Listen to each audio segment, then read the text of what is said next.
بسم اللہ الرحمن الرحیم۔ تمام سامعین کو حسنین خان کا خلوص بھرا سلام۔ میں ہوں حسنین خان اور آپ دیکھ رہے ہیں 14 ستارے یوٹیوب چینل۔ دسمبر کے اوائل کی بات ہے جب محکمہ اوقاف نے زبردستی میری تعیناتی شیخو پورہ کے امیر محلے کی جامع مسجد سے ہیرا منڈی لاہور کی ایک پرانی مسجد میں کر دی۔ وجہ یہ تھی کہ میں نے قریبی علاقے کے کونسلر کی مسجد کے لاؤڈ اسپیکر پہ تعریف کرنے سے انکار کر دیا تھا۔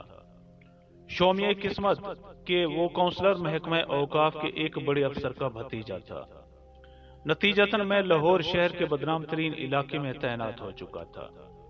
بے شک کہنے کو میں مسجد کا امام جا رہا تھا، مگر علاقے کا نام بدنام ہونا اپنی جگہ، جو سنتا تھا ہنستا تھا یا پھر اظہار افسوس کرتا تھا۔ محکمے کے ایک کلرک نے تو حد ہی کر دی۔ تنخواہ کا ایک معاملہ حل کرانے اس کے پاس گیا تو میری پوسٹنگ کا سن کر ایک آنکھ دبا کر بولا، قبلہ مولوی صاحب آپ کی تو گویا پانچوں گھی میں ہیں اور سر کڑھائی میں۔ میں تو گویا زمین میں 6 فٹ نیچے گڑ گیا۔ پھر اللہ بھلا کرے میری بیوی کا، جس نے مجھے تسلی دی اور سمجھایا کہ امامت ہی تو ہے کسی بھی مسجد میں سے ہی، اور میرا کیا ہے، میں تو ویسے بھی گھر سے نکلنا پسند نہیں کرتی۔ پردے کا کوئی مسئلہ نہیں ہوگا، اور پھر ہمارے کون سے کوئی بچے ہیں کہ ان کے بگڑنے کا ڈر ہو۔ بیوی کی بات سن کر تھوڑا دل کو اطمینان ہوا اور ہم نے سامان باندھنا شروع کیا۔ بچوں کا ذکر چھڑ ہی کیا تو یہ بتاتا چلوں کہ شادی کے 22 سال گزرنے کے باوجود اللہ نے ہمیں اولاد جیسی نعمت سے محروم ہی رکھنا مناسب سمجھا تھا۔ خیر اب تو شکوہ شکایت بھی چھوڑ چکے تھے۔ دونوں میاں بیوی جب کسی کا بچہ دیکھ کر دل دکھتا تھا تو میں یاد الہی میں دل لگا لیتا اور وہ بھلی مانس کسی کونے خدرے میں منہ دے کر کچھ آنسو بہا لیتی۔ سامان باندھ کر ہم دونوں میاں بیوی نے اللہ کا نام لیا اور لاہور جانے کے لیے ایک پرائیویٹ بس میں سوار ہو گئے۔ بادامی باغ اڈے پہ اترے اور ہیرا منڈی جانے کے لیے سواری کی تلاش شروع کی۔ ایک تانگے والے نے مجھے پتہ بتانے پر اوپر سے نیچے تلک دیکھا اور پھر برقع میں ملبوس عورت ساتھ دے کر 40 روپے کے عوض لے جانے کی حامی بھری۔ تانگا چلا تو کوچوان نے میری ناقص معلومات میں اضافہ یہ کہہ کر کیا کہ میاں جی جہاں آپ کو جانا ہے اسے ہیرا منڈی نہیں ٹبی گلی کہتے ہیں۔ 15-20 منٹ میں ہم پہنچ گئے۔ دوپہر کا وقت تھا، شاید بازار کھلنے کا وقت نہیں تھا۔ دیکھنے میں تو عام سا محلہ تھا، وہی ٹوٹی پھوٹی گلیاں، میلے کرتوں کے غلیظ دامن سے ناک پونجھتے ننگ دھڑنگ بچے، نالیوں میں کالا پانی اور کوڑے کے ڈھیروں پہ منڈلاتی بے حساب مکھیاں، سبزیوں پھلوں کے ٹھیلے والے اور ان سے بحث کرتی کھڑکیوں سے آدھی باہر لٹکتی عورتیں۔ فرق تھا تو صرف اتنا کہ پان سگریٹ اور پھول والوں کی دکانیں کچھ زیادہ تھیں۔ دکانیں تو بند تھیں مگر ان کے پرانے بورڈ اصل کاروبار کی خبر دے رہے تھے۔ مسجد کے سامنے تانگا کیا رکا، مانو محلے والوں کی عید ہو گئی۔ پتہ نہیں کہ کن کن کونوں خدروں سے بچے اور عورتیں نکل کر جمع ہونے لگے۔ ملی جلی آوازوں نے آسمان سر پہ اٹھا لیا۔ یہ نیا مولوی ہے، بیوی بھی ساتھ ہے، پچھلے والے سے تو بہتر ہی ہوگا۔ کیا پتہ لگتا ہے بہن، مرد کا کیا اعتبار۔ ہاں ہاں صحیح کہتی ہے تو، داڑھی والا مرد تو اور بھی خطرناک۔ عجیب طوفان بدتمیز تھا۔ مکالموں اور فکروں سے یہ معلوم پڑتا تھا کہ جیسے طوائفوں کے محلے میں مولوی نہیں، شرفاء کے محلے میں کوئی طوائف وال ہوئی ہو۔ اس سے پہلے کہ میرے ضبط کا پیمانہ لبریز ہوتا، خدا خوش رکھے غلام شبیر کو جو مولوی صاحب کرتا دوڑ آیا اور ہجوم کو وہاں سے بھگا دیا۔ پتہ چلا کہ مسجد کا خادم ہے اور عرصہ 25 سال سے اپنے فرائض منصبی نہایت محنت اور دیانتداری سے عطا کر رہا تھا۔ بھائی طبیعت خوش ہو گئی اس سے مل کر۔ دبلا پتلا پکی عمر کا مرد، لمبی سفید داڑھی، صاف ستھرا سفید پاجامہ کرتا، کندھے پہ 4 خانے والا سرخ و سفید انگوچھا، پیشانی پہ محراب کا کالا نشان، سر پہ سفید ٹوپی اور نیچی نگاہیں، سادہ اور نیک آدمی اور منہ پہ شکایت کا ایک لفظ نہیں۔ بوڑھا آدمی تھا مگر کمال کا حوصلہ اور ہمت رکھتا تھا۔ سامان سنبھالتے اور گھر کو ٹھیک کرتے ہفتہ 10 دن لگ گئے۔ پھر کیا تھا، 2 کمروں کا کوارٹر تھا، مسجد سے متصل ایک چھوٹا سا باورچی خانہ، ایک اس سے بھی چھوٹا غسل خانہ اور بیت الخلا اور ایک ننھا منا سا صحن۔ بہرحال ہم میاں بیوی کو بڑا گھر کس لیے چاہیے تھا، بہت تھا ہمارے لیے، بس ارد گرد کی عمارتیں اونچی ہونے کی وجہ سے تاریکی بہت تھی۔ دن 12 بجے بھی شام کا سا دھندلا کا چھایا رہتا تھا۔ گھر ٹھیک کرنے میں غلام شبیر نے بہت ہاتھ بٹایا، صفائی کرنے سے دیواریں چونا کرنے تک۔ تھوڑا خریدنے پہ پتہ چلا کہ یہاں آنے والے ہر امام مسجد کے ساتھ غلام شبیر گھر کا کام بھی کرتا تھا۔ بس تنخواہ کے نام پہ غریب 2 وقت کا کھانا مانگتا تھا اور رات کو مسجد ہی میں سوتا تھا۔ یوں اس کو رہنے کی جگہ مل جاتی تھی اور مسجد کی حفاظت بھی ہو جاتی تھی۔ ایک بات جب سے میں آیا تھا دماغ میں کھٹک رہی تھی، سو ایک دن غلام شبیر سے پوچھ لیا، میاں یہ بتاؤ کہ پچھلے امام مسجد کے ساتھ کیا ماجرا گزرا؟ وہ تھوڑا ہچکچایا اور پھر ایک طرف لے گیا کہ بیگم کے کان میں آواز نہ پڑے۔ میاں جی اب کیا بتاؤں آپ کو، جوان آدمی تھے اور غیر شادی شدہ بھی، محلے میں بھلا حسن کی کیا کمی ہے، بس دل آ گیا ایک لڑکی پہ۔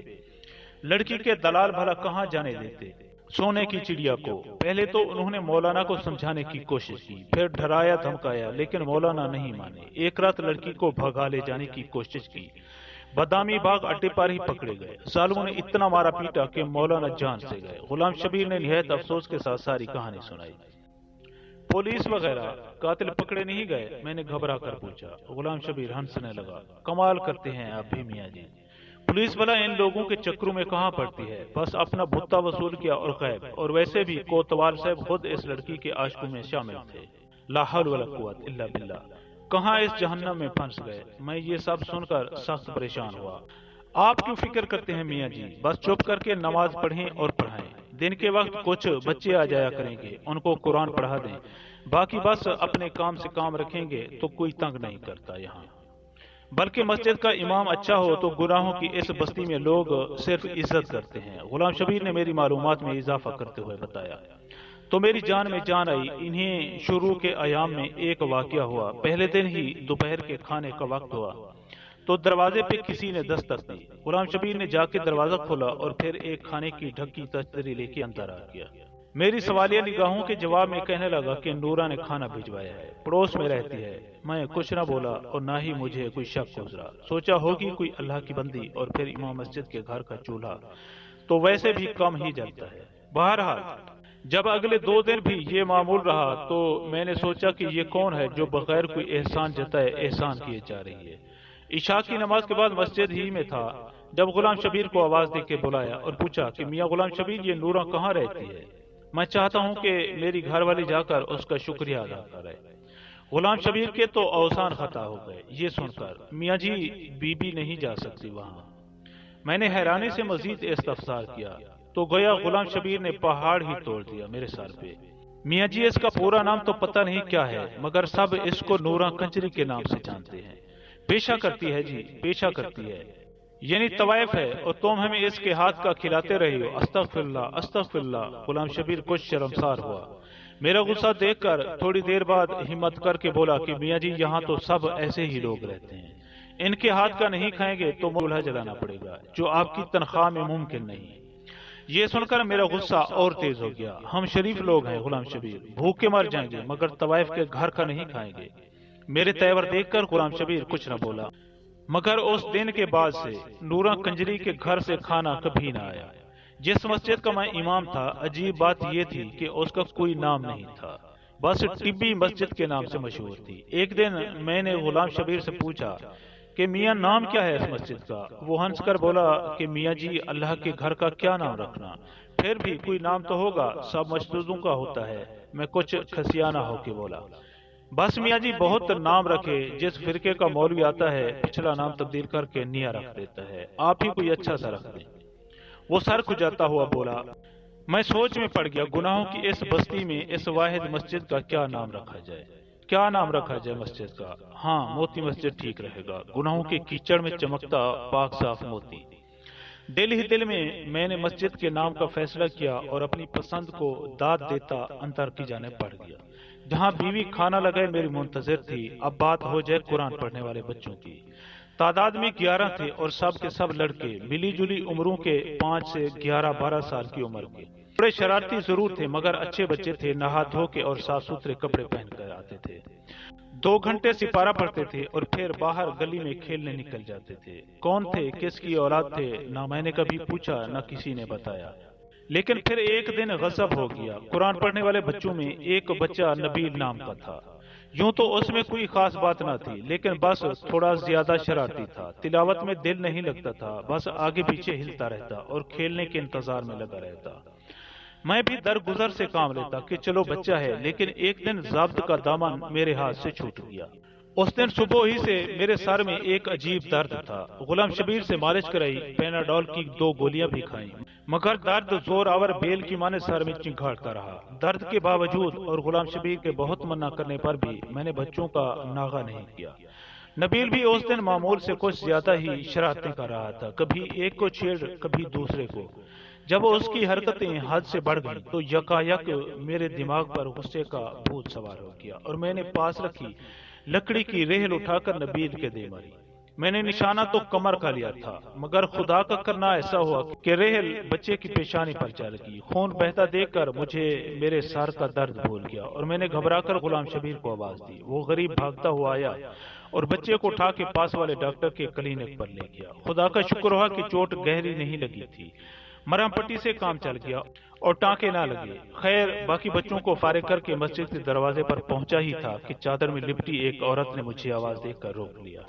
میں نے دیکھا کہ وہ عورت دہلیز پر کھڑی مسجد کے دروازے سے لپٹی رو رہی تھی۔ 40-45 کا سن ہوگا، معمولی شکل و صورت، سانولا رنگ اور چہرے پہ پرانی چیچک کے گہرے داغ، آنسوں میں ڈوبی آنکھیں اور گالوں پہ بہتا کالا سرما، زیور کے نام پہ کانوں میں لٹکتی سونے کی ہلکی بالیاں اور ناک میں چمکتا سستا سرخ نگ کا لونگ۔ چادر بھی سستی مگر صاف ستھری اور پاؤں میں ہوائی چپل۔ کیا بات ہے بی بی، کون ہو تم؟ میں نے حیرانگی سے اس سے پوچھا۔ میں نورا ہوں مولوی صاحب، اس نے چادر کے پلو سے ناک پونچھتے ہوئے کہا۔ نورا؟ نورا کنجری؟ میرے تو گویا پاؤں تلے سے زمین ہی نکل گئی۔ میں نے ادھر ادھر غلام شبیر کی تلاش میں نظریں دوڑائیں، مگر وہ تو نبیل کی مرہم پٹی کرا کے اور اس کو اس کے گھر چھوڑنے کے بہانے نہ جانے کہاں غائب تھا۔ جی، نورا کنجری۔ اس نے نظریں جھکائے اپنے نام کا اقرار کیا۔ مجھے کچھ دیر کے لیے اپنے منہ سے نکلنے والی اس کے گاری جیسی عرفیت پہ شرمندگی ہوئی، مگر پھر خیال آیا کہ وہ طوائف تھی اور اپنی بری شہرت کی ذمہ دار۔ شرمندگی اس کو ہونی چاہیے تھی، مجھے نہیں۔ پھر اچانک مجھے احساس ہوا کہ میری موتی جیسی مسجد میں اس طوائف کا ناپاک وجود کسی غلاظت سے کم نہیں تھا۔ باہر نکل کے کھڑی ہو، مسجد کو گندہ نہ کر بی بی۔ میں نے نفرت سے باہر گلی کی جانب اشارہ کیا۔ اس نے کچھ اس حیرانگی سے آنکھ اٹھا کر میری طرف دیکھا جسے اسے مجھ سے اس رویے کی امید نہ ہو۔ ڈوب ڈبائی آنکھوں میں ایک لمحے کے لیے کسی انکہی فریاد کی لو بھڑکی، لیکن پھر کچھ سوچ کر اس نے آنسوں کے پانی میں احتجاج کے ارادے کو غرق کیا اور بغیر کوئی اور بات کیے چلی گئی۔ میں نے بھی نہ روکا کہ پتہ نہیں کہ کس ارادے سے آئی تھی۔ اتنی دیر میں غلام شبیر بھی پہنچ گیا۔ کون تھی میاں جی؟ کیا چاہتی تھی؟ غالباً اس نے عورت کو تو دیکھا تھا مگر دور سے شکل نہیں پہچان پایا تھا۔ نورا کنجری تھی، پتہ نہیں کیوں آئی تھی، مگر میں نے بھی وہ ڈانٹ پڑی کہ آئندہ اس پاک جگہ کا رخ نہیں کرے گی۔ میں نے داد طلب نظروں سے غلام شبیر کی طرف دیکھا، مگر اس کے چہرے پر ستائش کی جگہ افسوس نے ڈیرے ڈال رکھے تھے۔ وہ بیچاری دکھوں کی ماری اپنے بچے کا گلہ کرنے آئی تھی میاں جی۔ نبیل کی ماں ہے، بچے کی چوٹ برداشت نہیں کر سکی اور آپ نے اس غریب کو ڈانٹ دیا۔ غلام شبیر نے نورا کی وکالت کرتے ہوئے کہا، تو نبیل نورا کا بیٹا ہے، ایسی حرکتیں کرے گا تو سزا تو ملے گی، جیسی ماں ویسا بیٹا۔ میں نے اپنی شرمندگی کو بےہودگی سے چھپانے کی کوشش کی۔ ایک لمحے کو خیال بھی آیا کہ بچہ تو معصوم ہے اور پھر میں نے زیادتی بھی تو کی تھی، مگر پھر اپنے استاد ہونے کا خیال آیا تو سوچا کہ بچے کی بھلائی کے لیے ہی تو مارا ہے۔ کیا ہوا؟ اور پھر ایک طوائف کو کیا حق حاصل ہے کہ مسجد کے امام سے شکایت کر سکے؟ کتنے بچے ہیں نورا کے؟ میں نے بات کا رخ بدلنے کی کوشش کی۔ مسجد میں پڑھنے والے سب بچے نورا کے ہیں میاں جی، اس کے علاوہ ایک گود کا بچہ بھی ہے۔ بس اس محلے میں صرف نورا اپنے بچوں کو مسجد بھیجتی ہے، باقی سب لوگوں کے بچے تو آوارہ پھرتے ہیں۔ غلام شبیر کی آواز میں پھر نورا کی وکالت پہنچ رہی تھی۔ میں نے بھنا کر جواب دینے کا ارادہ کیا ہی تھا کہ کوتوال صاحب کی گاڑی سامنے آ کر رکی۔ خود تو پتہ نہیں کہ کیسا آدمی تھا، مگر بیوی بہت نیک تھی، ہر دوسرے تیسرے روز ختم کے نام پر کچھ نہ کچھ میٹھا بھجوا دیتی تھی۔ اس دن بھی کوتوال کا اردلی جلیبیاں دینے آیا تھا۔ گرما گرم جلیبیوں کی اشتہا انگیز مہک نے میرا سارا غصہ ٹھنڈا کر دیا اور نورا کنجری کی بات آئی گئی ہو گئی۔ یہ نبیل کو مار پڑنے کے کچھ دنوں کے بعد کا ذکر ہے۔ عشاء پڑھنے کے بعد غلام شبیر سے ایک شرعی معاملے پر بحث میں الجھ گیا تو گھر جاتے کافی دیر ہو گئی۔ مسجد سے باہر نکلے تو بازار کی رونق شروع تھی۔ بالکنیوں پر جھلملاتے پردے لہرا رہے تھے اور کوٹھوں سے ہارمونیم کے سر اور تبلوں کی تھاپ کی آواز ہر سو گونج رہی تھی۔ پان سگریٹ اور پھولوں کی دکانوں پر بھی دھیرے دھیرے رش بڑھ رہا تھا۔ اچانک میری نظر نورا کے گھر کے دروازے پر جا پڑی۔ وہ باہر ہی کھڑی تھی اور ہر آتے جاتے مرد سے ٹھٹھے مار مار کر گپیں لگا رہی تھی۔ آج تو اس کا روپ ہی دوسرا تھا۔